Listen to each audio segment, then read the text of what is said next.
We'll start over again. I'm Tom Fitton. I'm president of Judicial Watch. Judicial Watch is a conservative, nonpartisan educational foundation dedicated to promoting transparency, accountability, and integrity in government, politics, and the law. Through its educational endeavors, Judicial Watch advocates high standards of ethics and morality in our nation's public life and seeks to ensure that the political and judicial officials obey the law and do not abuse the powers entrusted to them by the American people. Our special presenter this afternoon, Senator Jeff Sessions, will address a dire constitutional crisis caused not only by President Obama's nullification of our nation's immigration laws, but also by Congress's long-standing unwillingness to defend the Constitution from this president's dangerous encroachments on the legislative and judicial powers of the other branches of federal government. Immigration is controversial in Washington because politicians of both parties want amnesty and don't want to enforce the law. Immigration isn't controversial for voters, though, as a J.W. Breitbart election poll found strong support for a rule of law approach to the illegal immigration crisis. This poll was taken on Election Day of Election Day voters. A majority of those voters said 58%, we should enforce current laws that require illegal immigrants to return to their home countries. 58%. Only 32% believe we should change immigration law to provide legal status to illegal immigrants present in the United States. Half of all Americans believe the United States should change current immigration law to slow the rate of legal immigration. And voters overwhelmingly reject executive amnesty. This election poll found, do you agree or disagree that the President Obama should, through executive action, allow illegal immigrants to remain in the United States? 63% disagree, 53% strongly disagree. Only 30% agree with that statement. Among minorities, only 52% of blacks agree. 60% of Hispanics agree that Obama should allow illegal immigrants to remain through executive action. That means 40% don't agree. Again, amnesty proponents arrogantly believe Hispanics are a mass of automatons that uniformly want amnesty and unsecured borders. Who speaks for those millions of Hispanics who want the rule of law enforced? Not Obama. In 2010, then Arizona Senator John Kyle detailed how President Obama refused to secure the border in order to pass amnesty. Kyle, according to a report, alleged that President Obama told him in a private meeting that if his administration takes steps to secure the border, then lawmakers in Washington, quote, won't have any reason to support comprehensive immigration reform. That the president would use the security of our nation as a hostage to pass an amnesty bill by Congress really is despicable. But yet President Obama went further. Unable to get a broad amnesty passed by Congress and having a lesser dream amnesty repeatedly rejected, Obama changed the law on his own. For years, the Obama administration has been quietly imposing a stealth amnesty scheme for illegal aliens in defiance of Congress.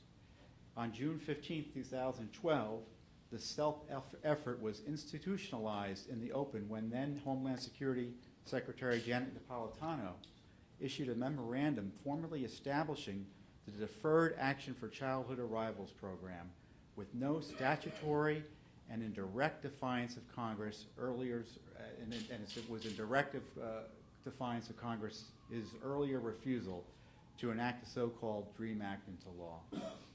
But for 2 years, Congress funded this usurpation of power again and again. Encouraged by Congress's endorsement of his attack on self-government, Obama has now given us son of DACA, the Deferred Action for Childhood Arrivals. As best as I can tell, this new policy allows any illegal alien present here before last year to remain. They won't be deported by the administration, and they'll only be deported only if they've committed the most heinous of crimes. And frankly, that's no guarantee of deportation either. As I said, Judicial Watch has warned amnesty has been the practice of this administration for years. Obama's latest immigration coup lifted the veil, and as the attempted codification of his lawless amnesty, that is already here. I fear for our nation's security. Judicial Watch has broken story after story documenting how the Obama administration is covering up the national security threat on the border from the Islamist drug cartel alliance there. The debate is now focused on whether and how long to fund the Department of Homeland Security, the point agency for Obama's new amnesty. But limiting this debate to DHS may not be sufficient. The administration was promoting Social Security, Medicare, and other benefits for the amnesty beneficiaries recently. The head of HHS encouraged illegal aliens to sign up on the Obamacare website, noting that no questions about their status would be asked. The Obama gang is clear that the Earned Income Tax Credit, a direct taxpayer subsidy through the IRS, may be available for illegal aliens. And even the U.S. military is being forced to consider illegals for service. Amnesty is being implemented across the entire administration. Any member of Congress who funds Obama's lawlessness is complicit in it. Congress has a positive moral obligation, it seems to me, to cut off funds for the president's outlaw immigration policies. Anything short of funding cutoff, of a funding cutoff may make the Washington establishment happy, but it is an affront to the voters who know better. Approving tax money for illegal amnesty and Obama's abuse of power while saying you're against these abuses of office sounds like a Gruber talking point. Do Mitch McConnell, John Boehner, and other Republicans want to be accessories after the fact with Obama? Are there honest Democrats that support the U.S. Constitution? Amnesty also further ensures that your vote will not count on Election Day. A new study, I read about it in the Washington Post, confirms there is a real chance your vote can be canceled out by an illegal vote cast by a legal or illegal alien. The study demonstrates that it is likely that President Obama won the presidency thanks to non-citizens illegally voting for him in 2008. On top of that stunning conclusion, the study concluded that, quote, non-citizens' votes likely gave Senate Democrats the pivotal 60th vote needed to overcome filibusters in order to pass health care reform and many of the other Obama administration priorities in the 111th Congress. Amnesty is not about the Hispanic vote. It's about the illegal alien vote. And the legal alien vote is about stealing elections. Sue, defund, impeach, censure, shut down, prosecute, all possibilities to be considered in these critical times. We even had the idea of something as simple as boycotting the State of the Union address. Judicial Watch will continue its efforts to expose and oppose Obama's lawlessness on immigration matters. And we will also continue to hold to account local and state politicians who follow Obama's I'm above the law model with dangerous illegal alien sanctuary policies. German freedom fighter Dietrich Bonhoeffer famously said, "Silence in the face of evil is itself evil. God will not hold us guiltless. Not to speak is to speak. Not to act is to act." One man who can't be accused of silence or inaction is Senator Jeff Sessions, who has taken on the often lonely task of advocating for the rule of law and taxpayers in the debate on illegal immigration. Mr. Sessions was born in Selma, Alabama. He received a Juris Doctorate degree from the University of Alabama, and he served in the United States Army Reserve, attaining the rank of captain. Following a 2-year stint as a AUSA for the Southern District of Alabama, he was nominated by President Reagan in '81 and confirmed by the Senate to serve as the United States Attorney for Alabama Southern District, a position he held for 12 years. Sessions was elected Alabama Attorney General in 1995, serving as the state's chief legal officer until 1997, where he entered the United States Senate. As a senator, Sessions has focused his energies on maintaining a strong military, upholding the rule of law, limiting the role of government, and providing tax relief to stimulate economic growth and empowering Americans to keep more of their hard-earned money. Dubbed the budget hawk by the Alabama press, Senator Sessions was selected to serve as ranking member of the Senate Budget Committee, and he's done well to restrain the growth of federal spending and make permanent tax cuts that benefit American families there. And as a senior member of the Senate Judiciary Committee, he is a leading advocate of confirming federal judges who follow the law and do not legislate from the bench. And I have to say, from Judicial Watch's perspective, we've greatly relied on the information that Senator Sessions has provided to the American people through his own independent investigations. It's a thankless task to be running the Budget Committee, practically speaking, for Republicans and having to do all the work on immigration in the U.S. Senate for those of us who are concerned about the rule of law. So I commend Senator Sessions and his able staff, which is very important. You can't imagine how difficult it is to deal with members of Congress and the Senate who don't have staff that are effective and committed. And Senator Sessions has been blessed with that staff as well. And that is an excellent mark of his judgment, the fact he has such great people working for him. But obviously, without his leadership on the Hill and in the United States Senate, we would be sorely lacking a key voice on behalf of the rule of law on immigration matters. So we're honored to be here today to offer Senator Sessions' remarks on the current immigration crisis. Thank you. Thank you. Thank you. Thank you. It's so good to be with you. And thanks for the invitation. I'm going to seek every opportunity I have and can have to try to communicate the enormity of the errors that are being committed now in our country and try to fight that in every way possible. Tom, thank you for the good work you've done. You guys have extracted evidence and documents from the government that even the government can't get from itself, and I think that's a pretty good compliment when you really think about it. So I just feel strongly about the rule of law. You mentioned that. You know, ours is a democratic republic, and it was created at a beautiful time and an appropriate time to create such an institution, an organization, a government.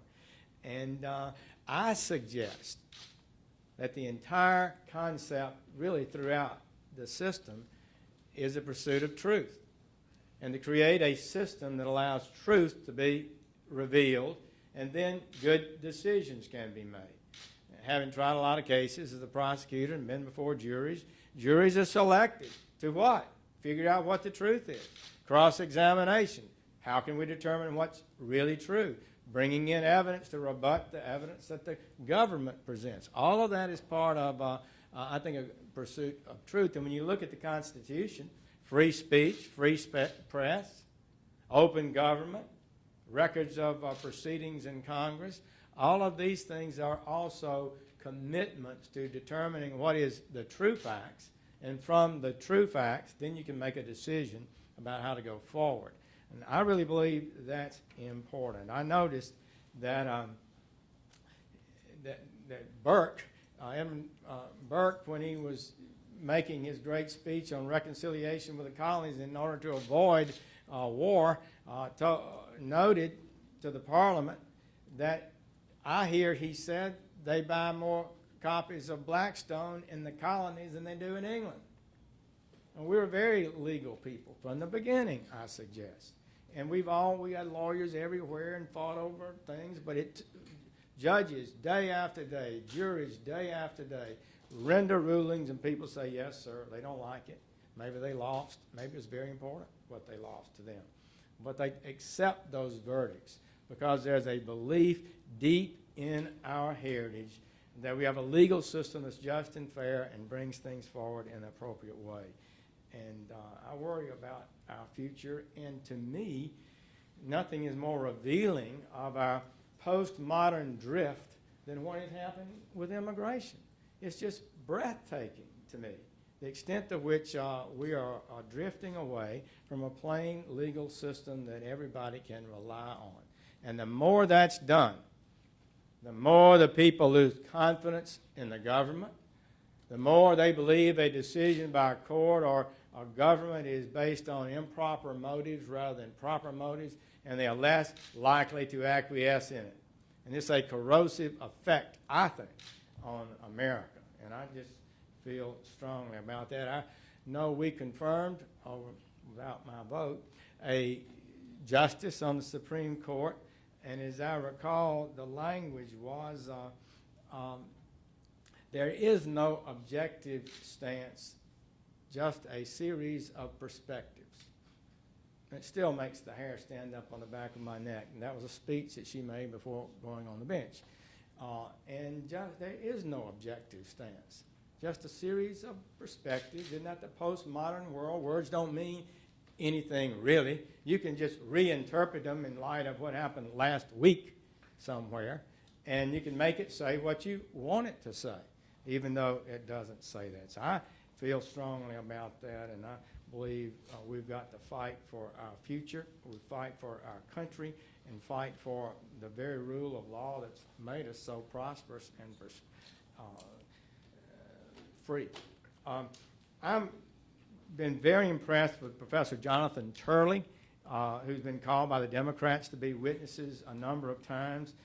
He is the Shapiro Professor of Public Interest Law at George Washington University and nationally recognized constitutional scholar. He said he voted for President Obama, and he called himself a Democrat. This is what he said about the immigration activities and actions really before this latest amnesty, executive amnesty. Quote, "I believe the President has exceeded his brief. The President is required to faithfully execute the laws. He's not required to enforce all laws equally or commit the same resources to them. But I believe the President has crossed the constitutional line in some of these areas." Goes on to say, this goes to the very heart of what the Madisonian system is. If a president can unilaterally change the meaning of laws in substantial ways or refuse to enforce them, it takes offline the very thing that stabilizes our system. I believe the members will, talking about members of Congress, will loathe the day they allow that to happen.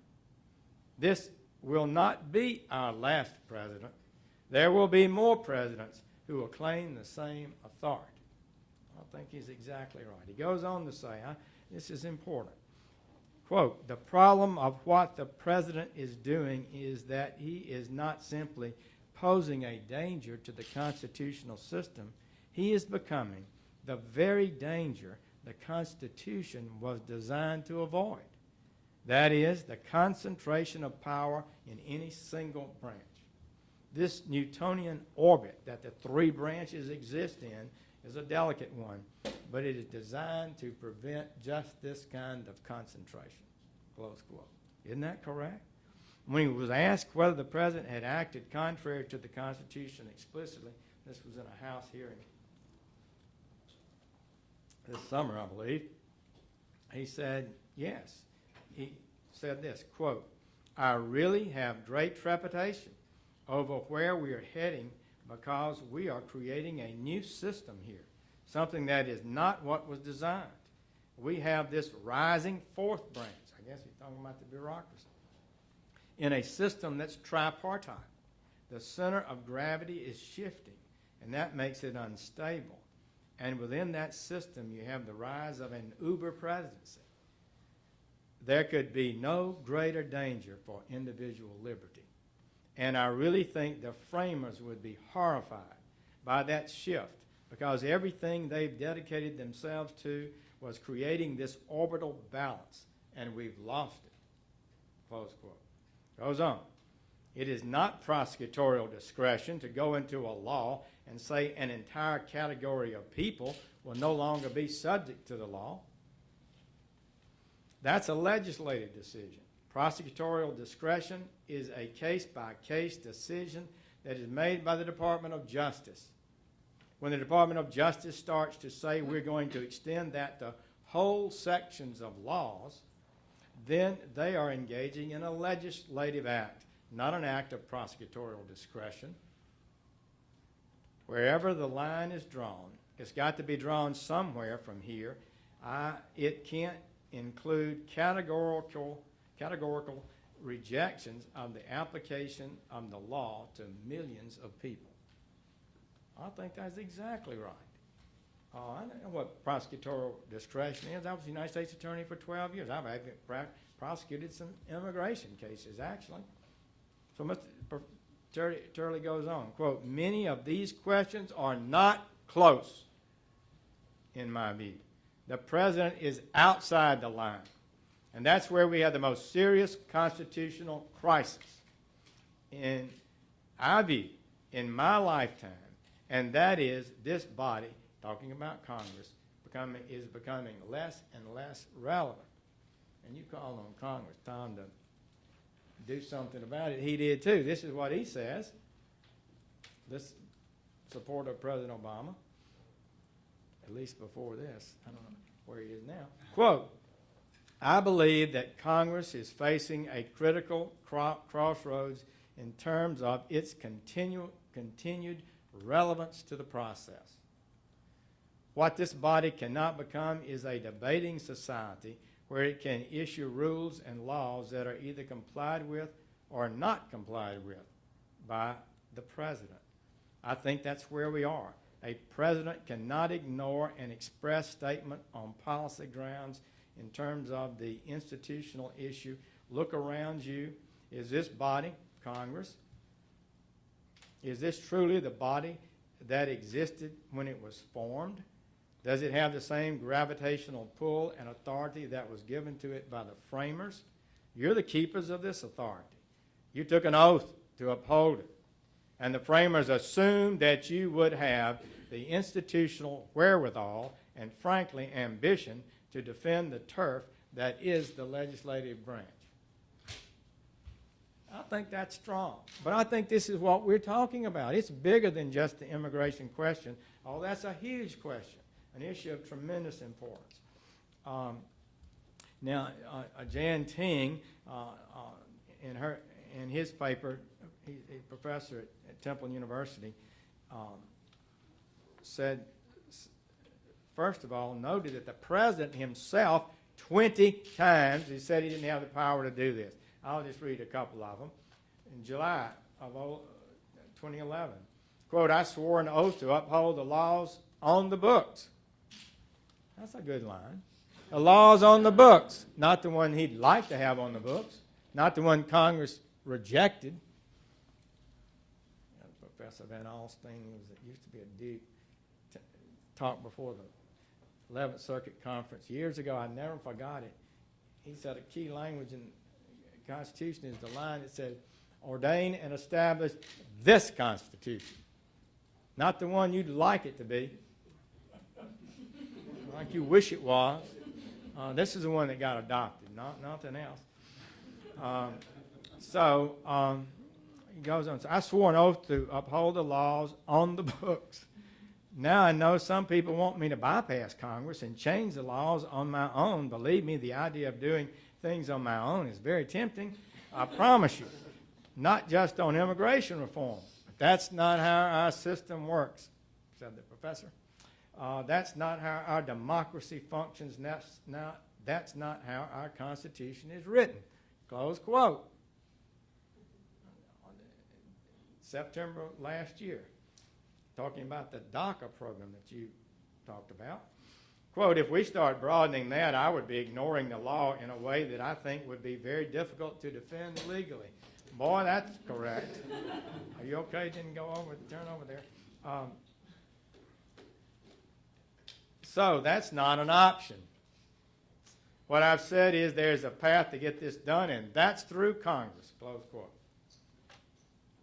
March of this year, DACA already stretched my administrative capacity very far. Is that the truth? Past the breaking point. This Turley was talking about it before we had the recent thing. But at a certain point, the reason that these deportations are taking place is Congress said, quote, you have to enforce these laws. They fund the hiring of officials at the department that's charged with enforcing those laws anymore. They fund the hiring of officials at the department that's charged with enforcing the laws. And we can not fund them too sometimes. We don't have to fund everything he says. And he goes on saying, I cannot ignore those laws any more than I could ignore, any of the other laws that are on the books, close quote. And then in August of this year, I think that I never have a green light to push the limits of executive power. I'm bound by the Constitution. I'm bound by the separation of powers. There are some things we can't do. Congress has the power of the purse, for example. Congress has to pass a budget and authorize spending. So I don't have a green light, close quote. Well, give me a break. Which he needs to listen to Professor Obama and in some of his speeches, we wouldn't be in this fix, I got to tell you. So it's a serious matter. So what happened? Just a little while ago, on December 1st, we discovered this as an internal document within the United States Customs and Immigration Service. That's the people who process the applications around the world and so forth. This is what their document says. USCIS is taking steps to open a new operational center in Crystal City, a neighborhood in Arlington, Virginia, to accommodate about 1,000 full-time, permanent federal and contract employees in a variety of positions and grade levels.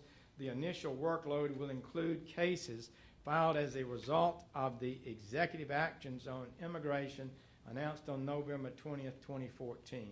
Many job opportunities at the operational center will be announced in the coming days. Please continue to monitor USA Jobs if you're interested, and work up to $157,000 a year.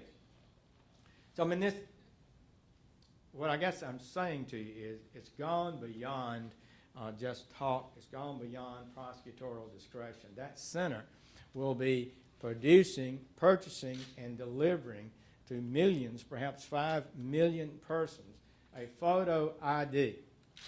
And the DACA ID had the words work authorization on it. And they're not allowed to work if you're in the country illegally. Businesses aren't allowed to hire somebody who's in the country illegally. But the president says they can work.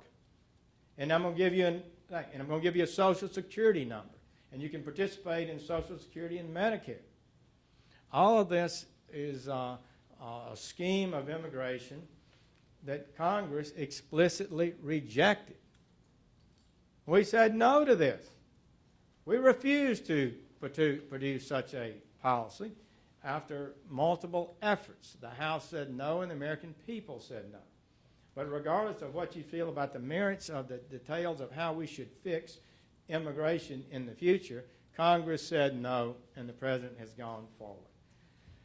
Newt Gingrich is a historian, a scholar, former Speaker of the House.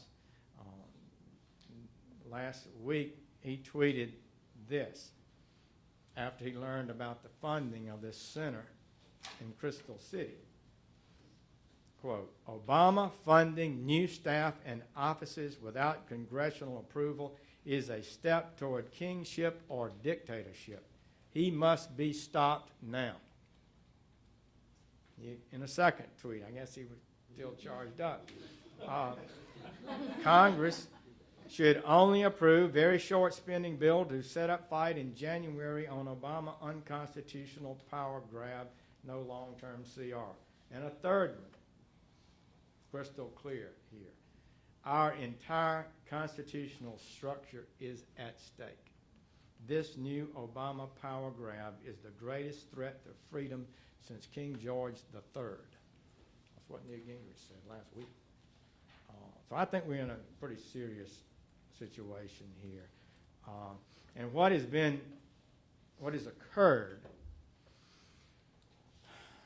is the creation of an alternative immigration system, an entirely new immigration system.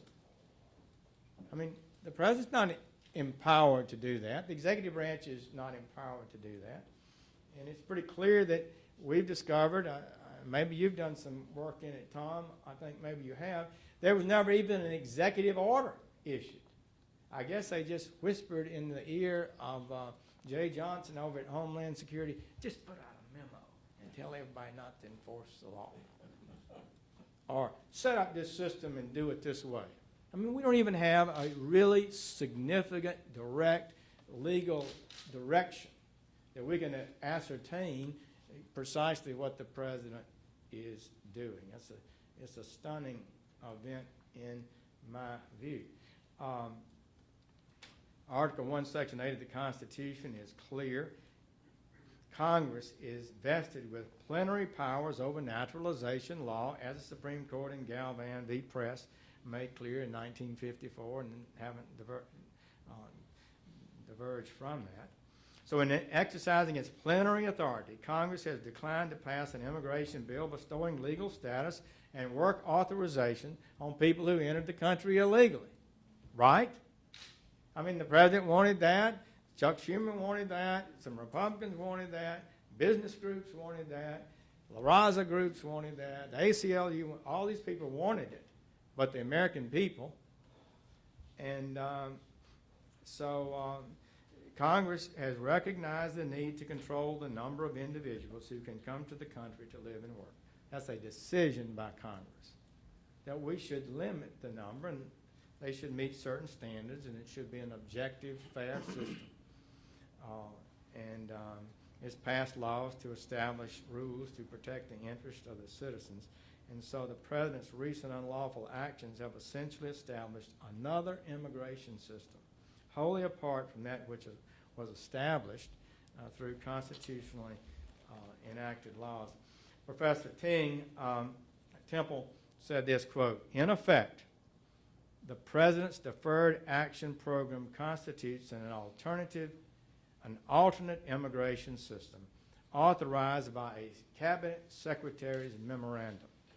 While the statutory system limits the number of employment-based visas to several 100,000 per year, the presidential immigration system in a single year allots comparable privileges to several million illegal aliens. In light of the many Supreme Court rulings on the plenary, complete, and exclusive authority of Congress to fashion immigration policy, and an alternative presidential immigration system that nullifies the limits of the statutory immigration system is plainly unconstitutional." Close quote. Professor Ting finds that the administration's assertions of authority to justify its alternative presidential immigration system, prosecutorial discretion, they call it, defer action, parole authority, and issuance of work authorization directly violate constitutionally enacted immigration laws. Ting concludes, quote, "In other words, the president's deferred action program sits on a plainly unconstitutional stool, which itself rests upon three plainly illegal legs." David Rifkin, sir, and Professor Elizabeth Price Foley, and I guess to the credit of Wall Street Journal, published their op-ed on November 24th. Quote, "The executive order does more than prioritize." David Rifkin was, I think, in the Reagan administration legal counsel office. Yes. He's comments a number of times on issues. The executive order does more than prioritize. It rewrites existing law. Illegal immigrants won't be deported if they aren't a threat to national security, public safety, or border security. Beyond these categories, deportation may be pursued only if it serves an important federal interest. The president's policy transforms an entire category of aliens deemed deportable into two different categories, whereby some are deportable and some aren't. This is a shift in kind, not merely degree. And one of the officials of the Obama administration, John Sandwick, has said, as a practical matter, the chances of a run-of-the-mill illegal immigrant in America today being deported are virtually zero, which is why I say they've devastated the rule of law in America. And what are some of the impacts? Now, my time, I'm going on here, I don't want to talk too much time. I'll wrap up. What are some of the ramifications? How can you execute this? What happens as a matter of law and power, if you want to say it that way? I remember when I was running for Attorney General in Alabama, I never thought I would face something quite as dramatic. my predecessor was executing a consent settlement to a lawsuit challenging the at-large election of the Alabama Supreme Court. And they didn't want to ask, it was an all-Democratic court at the time, I think, and they didn't want to ask that it be done by districts, because if 6 or 7 of them would have been elected Republicans if you drew up districts. So they just asked the court to add 2 judges. And the court agreed. The Attorney General agreed with the plaintiffs to, in effect, overrule the Constitution of the state of Alabama and add 2 judges. And I like, does the legislature have to pay them? You know, do they have to build a new office for them? I mean, how can you do this? Eventually, on appeal to the 11th Circuit, it was promptly reversed after I got elected. We took it to appeal and we reversed it. But I just want to say, this is a kind of breathtaking overreach we're talking about here. It's almost beyond the capacity of most Americans to realize the depth of what's happening. So one of the things is huge financial consequences. The salaries alone of the people at Crystal City will be $100 million. That's real money. Plus all the other ramifications, and people are going to be interviewing them and all over the country and all over the world and all of that. But what about tax consequences? This was, I think last week, Josh Earnest, the White House press secretary, told reporters that Obama's purpose in issuing the orders was to turn illegal immigrants into taxpayers. So he was asked about that. And he said, quote, "And that does mean that they're going to be filing their taxes on a regular basis, and that does mean that if they qualify for the child tax credit, for example, as a taxpayer, that would be something that that they would benefit from," close quote. In other words, he says they're entitled to the child tax credit, and it appears they would, maybe. Well, that's a lot of money. That's $1,000 per child. So everybody of these 5 million. And the way the child tax credit works is if you're in the lower income brackets or below the lowest brackets, you pay no income tax. But if you have a child, they send you a check for $1,000. Got 3 children, $3,000. Also, you'd be apparently entitled to receive the Earned Income Tax Credit. So if you have a family and you have a Social Security number and you work and your income falls below the level on which you pay income taxes, you can get and qualify for an Earned Income Tax Credit. I remember working on that issue several years ago, and the average family that gets an Earned Income Tax Credit gets about $2,600. So if you got 3 children, that's $3,000. You get Earned Income Tax Credit, that's $2,600 more. So you're talking about over $5,000 in direct checks from the government while paying no income tax. And so our best judgment is that this is going to be a net detriment to the body politics treasury. And we got enough problems in the Treasury, but we do not need to say and get away with the idea that people are going to be paying taxes, so we're going to get a lot of new revenue we weren't getting, and everything is going to be better financially. Now, one of the schemes that they did when they moved the bill forward, I call it a scheme. Is that too unkind? One of the deals, well, they're going to pay Social Security. Well, that's true. Poor people who work will pay Social Security and the Medicare withholding. And that goes to the Treasury. And that will show up as a revenue, and that will be better for the Treasury, right? They didn't mention this, Earned Income Tax Credit and Child Tax Credit, but they will pay. It appears pretty clear that lower income people will get more back under the credits than they will pay out. But one of the things that's fundamentally not mentioned, yes, if a younger person is here illegally and they're given legal status and they have a job and they pay Social Security and Medicare, they're entitled to Social Security and Medicare when they retire by the millions. And everybody in America is paying less in the Social Security and Medicare than they're taking out. And we're trying our best to figure out how in the world to get Social Security and Medicare on a sound financial footing. And you're talking about adding millions more who will not pay in as much as they're going to take out. And lower income people disproportionately pay in less and take out more. And I don't think we're doing the numbers on Medicare. It's unlike Social Security. The longer you work in Social Security, the more you can draw over a period of time.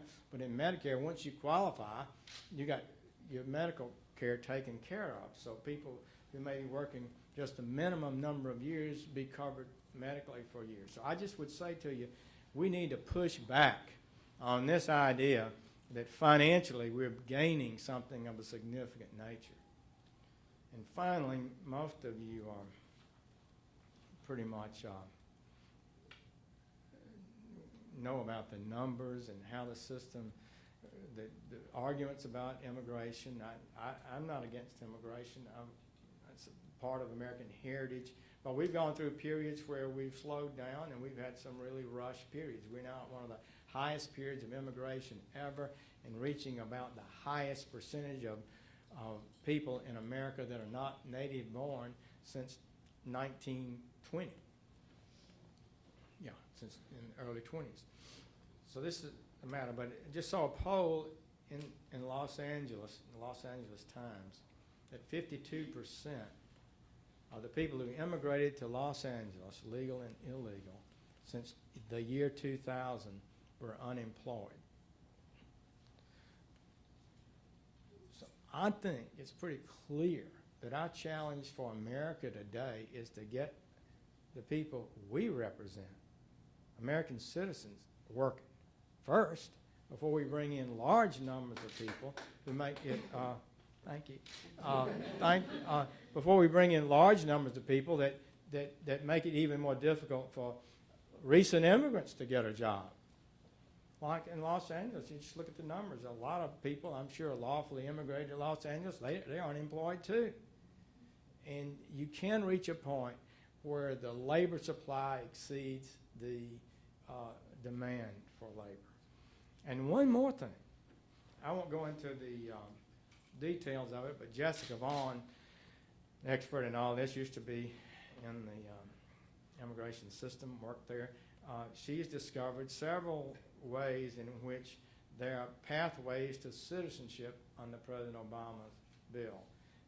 And he said that you couldn't get citizenship, but it appears that you may be able to do so. We also know that the number of deportations since 2011 is down 50%, and they're counting the people who are apprehended at the border and sent back as deportations, which they didn't used to count. So this is a collapse, really, of enforcement. So we've got a challenge, but I think the American people get it. I don't think the American people are going to miss this. I think that they're going to insist that their voice heard. We see more and more people talking about it openly, and we've got to keep that up. The American people are not going to be mocked. They're going to get to the point where they're going to hold their congressmen and senators to account. They say they're against this stuff. Well, you go up there and do something about it. It's just that way. And a poll in the Louisiana Senate race, Mary Landrieu race, everybody thought, some of our colleagues say, oh, Keystone Pipeline was a big race. Well, she was for the Keystone Pipeline. It was like the fourth issue in the race. The number one issue was the president's executive amnesty. 44% say it was the most important issue for them, and Obamacare was like 38%. I think it's a clear test of legislative leadership. People can judge you on it. It's one thing to say, I believe in, I'm for a stronger economy. I want to do all these things. You know, nobody knows who's got the best plan on an economy. But you can judge people pretty clearly on, are you creating a lawful system of immigration that serves the national interest, one that we can be proud of. Are you doing that? If you're not, I think voters are going to be heard even more than they have in the past. And I think ultimately that's the help. We know there were 20 meetings this summer. Tom, I don't know if, can you get?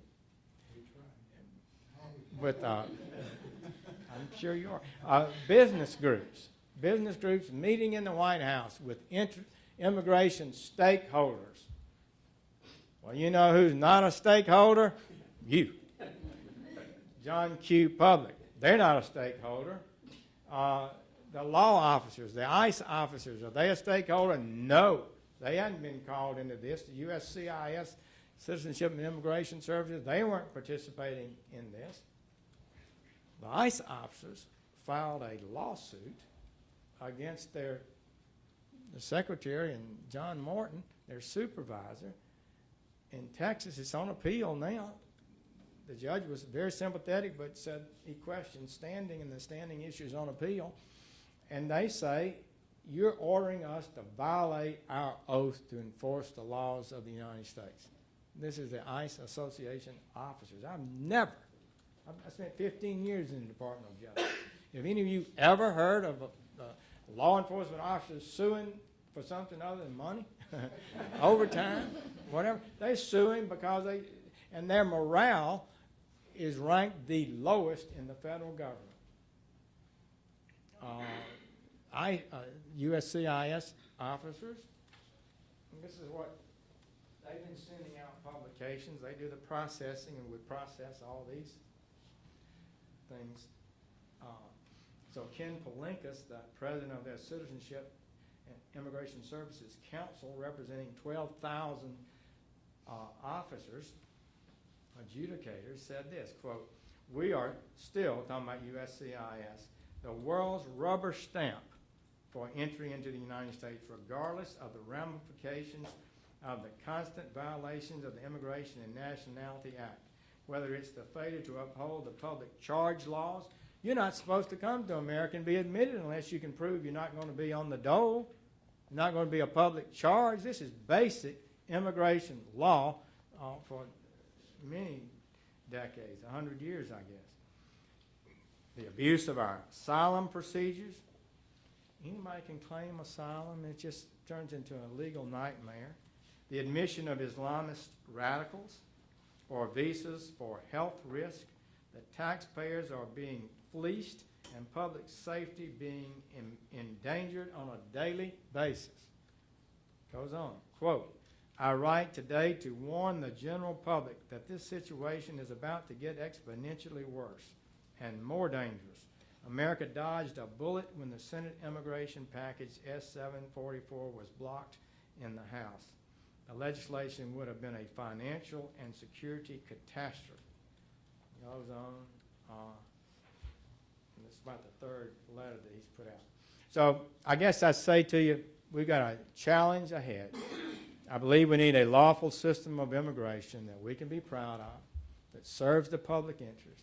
I'd like to see us do something more like Canada, where they give point systems to people who apply, and those who have the most gifts and graces and most abilities to be successful in Canada get more points. And then they have an objective system, and that's who gets admitted. And at least 90% of the people who get admitted in America are admitted unconnected to any ability and skills that they bring to the country, and that's not a healthy thing either. So thank you for taking an interest in this. I appreciate you bearing with me as I share with you some of the concerns that I have, and thank you for your commitment to the rule of law. Thank you so much.